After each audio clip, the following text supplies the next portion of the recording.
Sultanpur cantt थाने जी हद ॻोठ सुमराणी ईंधण में जवाबदार पारां मदरसा लॻ मुबैना जिन्सी नींगर सां ज़्यादती जो निशानो बणायो वियो। इन हवाले सां वधीक तफ़सील ॾियण लाइ असां सां लाइन ते मौजूद आहे पन्नू आखिल मां CN न्यूज़ जो रिपोर्टर अयाज़ झंडीर। जी अयाज़, छा तफ़सील आहिनि?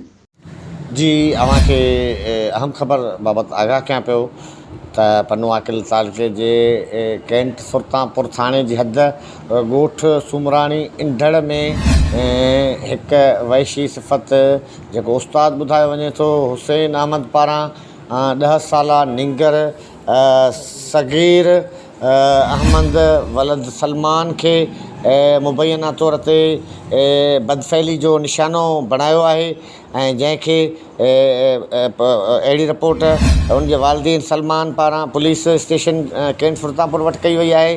जंहिं बाद कैंट सुल्तानपुर पुलिस गॾिजी नींगर खे पन्नू आकिल अस्पताल जे एमरजेंसी शोबे में नींगर सगीर 10 साल खे वठी आई आहे ऐं उतां उन जा मेडिकल जा जुज़ा वरिता विया आहिनि त नींगर सां बदफ़ैली थी आहे या न, या उन जा असरात केतिरा आहिनि।